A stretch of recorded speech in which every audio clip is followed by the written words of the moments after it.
Sioux Falls, and welcome to Planning Preview for the month of November. My name is Jason Bieber at the Planning Office at the City of Sioux Falls, and joining me as always is Janet, our Planning Commission Chairwoman. So thanks for coming today. Yeah, happy to be here, Jason. Yeah, this could be our last nice day of the year. It seems like yes. I was seeing this later this week. It's supposed to take a real turn to the south, and hopefully it comes back up at some point, but we'll see.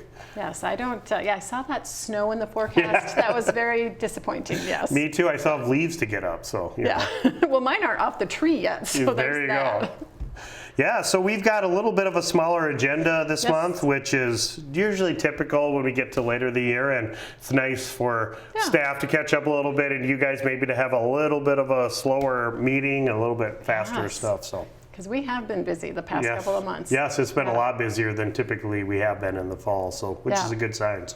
So well, the first couple are similar. Yeah. We're doing some rezone from single family residential to the twin home duplex. This first one's at 500 South Van Apps, which is, gosh, is that east of Nelson Park where they're building the skate park? Yeah, you're pretty darn close in there, and then would be south of 12th Street or 10th Street. Yeah, sure. This is kind of just a small lot that has kind of an older house on it that's no longer are able to be used. And so the applicant here is looking to get maybe more of an affordable twin home on that lot, which will give us more of those affordable units in somewhat of a core area. And like you just said, walkable distance to a pool, a park, and now a skate park. So yeah, very cool. Yeah. Very needed. Next one, very similar. We're doing a rezone from the twin home duplex to the townhome, and that's on 1821 South Duluth. So where's that at? I'm not sure. That'd be about like 27th and Duluth, so just west of Minnesota there. Oh, sure. You're kind of getting over by like USF and Augie area, getting pretty close. So this is kind of another situation that we just talked about, a smaller home that's not looking very good in its day. And this is a little bit of a bigger lot. Actually, it's almost 2 lots or 3 lots put together. So the applicant's looking to actually construct threeplex, so townhomes that actually he'll plat the property line, and then they'd be for sale. So somebody can own one or each of them and get, like I said, 3 units on a current lot that's only 1 unit, and all not rentals, all people buying them. So it'll be good. Right, and another area of town that is close and walkable to lots of different services. Close to the hospital too. So great. Very good. Let's see, the third one we have is a rezone from the twin home duplex to the O office. And that's on West 39th, kind of out by the Hy-Vee on South Minnesota, right? Yeah, just south of the Hy-Vee. There's kind of a lot of businesses along 39th Street there. This is actually a lot that is currently being used by the business that owns the lot just to the east. So it's one of those that's been used as a business, just needs to kind of be corrected to the office district. So just updated with that. Okay, sounds good. And then we have a conditional use permit for on-sale alcoholic beverages out on East 26th Street, 26th and Veteran Parkway? Yeah, so this would be the southwest corner where we've seen a lot of development there, more residential, and then they're building a dental clinic.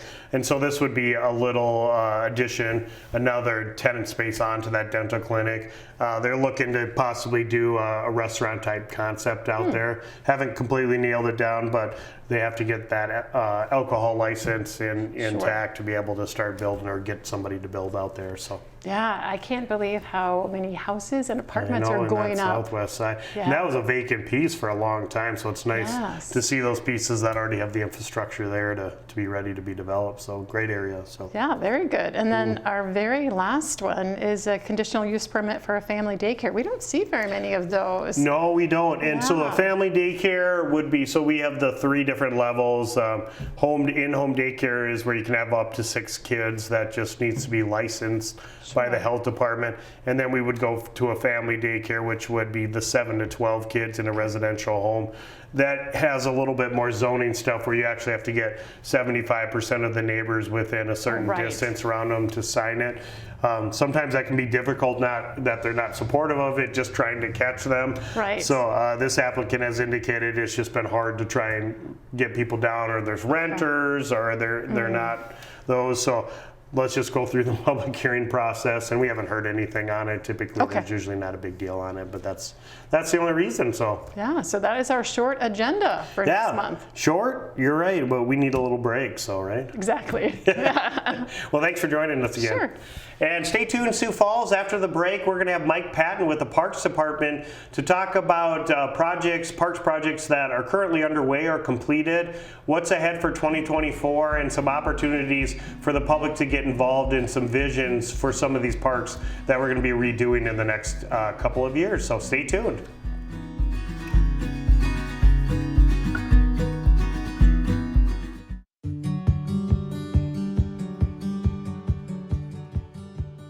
Hey, this is Seth and I work for the City of Sioux Falls in the Housing Division.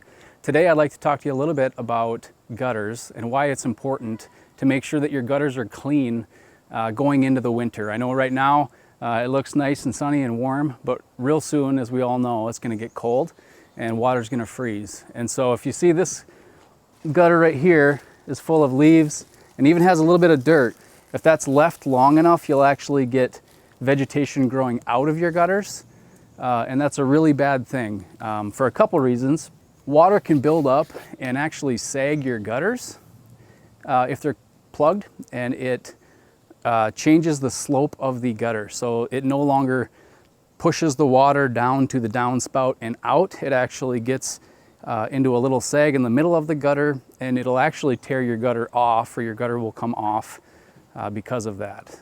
One last thing with gutters I'd like to explain to you is when they get plugged up, they actually cause the water to back up into the roof. And if you've heard of ice dams on your roof, oftentimes it starts with your gutter. And so water freezes in your gutter and ice above the gutter melts. And somewhere in the middle, there's water that is just sitting there that can't get out down the roof. So ultimately, keeping your gutters clean is a really important thing to do to your home. It's pretty simple. If you can just climb up on usually a 6 or 8 foot ladder is plenty big enough. Grab some handfuls and clean it out. And if you can't get up on a ladder, paying somebody to do this is worth it. Thanks for watching today's Home Maintenance Minute.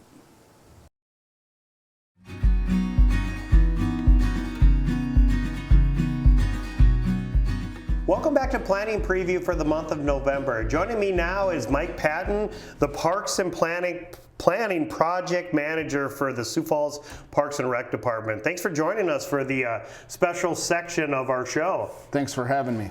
So I kind of gave the audience a little taste before we went to commercial break. Just kind of maybe start us off a little bit about projects maybe that were started in 2023 and maybe were completed, or ones that you just did groundbreaking and maybe will be completed in 2024. Just give us a taste of what we got going on with the city right now with parks projects. Well, we've got two really exciting projects happening in Terrace Park.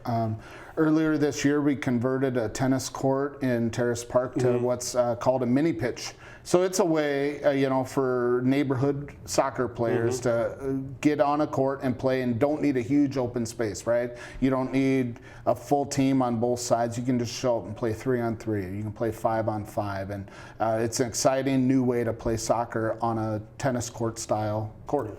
So have the ones over there in Terrace Park been pretty popular so far? Because I know they just opened. So. Yeah, they have been. They're they're attracting neighborhood users, right?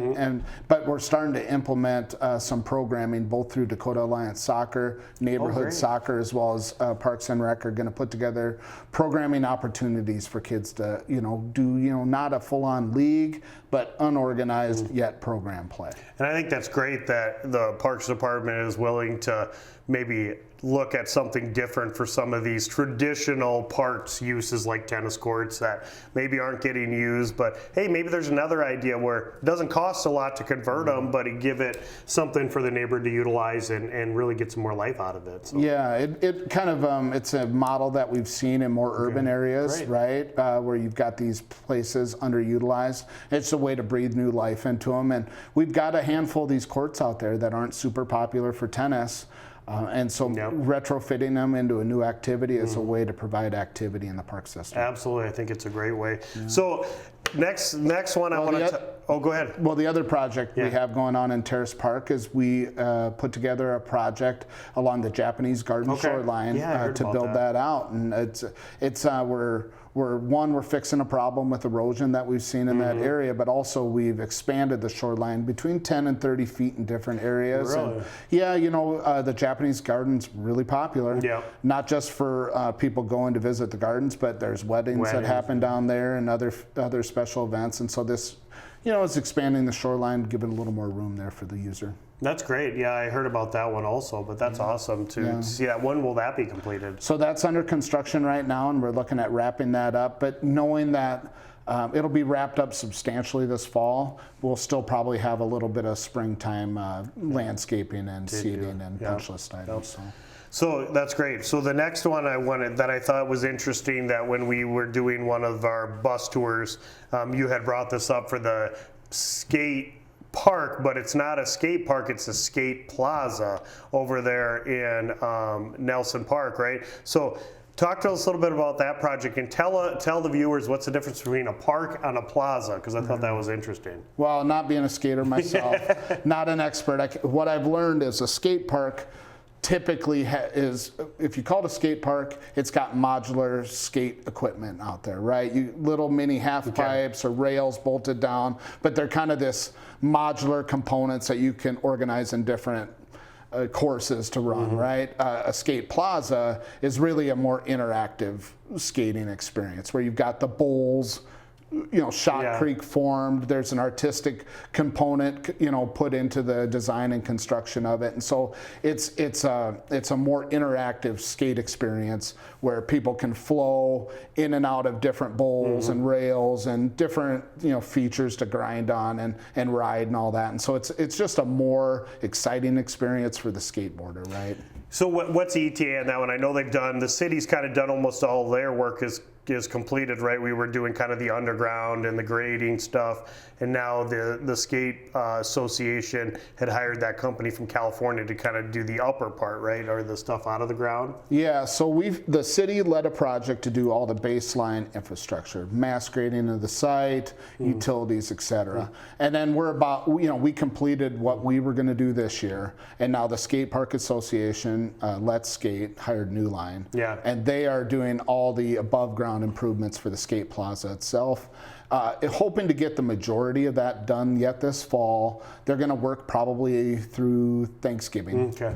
And then they're going to have to come back in the spring and finish up some of their construction. And we'll finalize our work too, as far as, spreading black dirt, planting grass back, landscaping, trees, etc. So hoping to have everything done early spring of next year, and then we're off and skating all season. Yeah, I just think it's really cool that the company that you guys are hiring with the Skate Association is like the country's premier skate plaza constructors out of California. They're not just some random construction company that's coming in to build these, right? They're experts in it. So yeah, they're certainly one of the industry experts, and it's pretty specialized construction. There's not a whole lot of people that do it, and they're one of the better ones from my research, and I think we're going to end up with a terrific product. Oh, I think it's going to be great.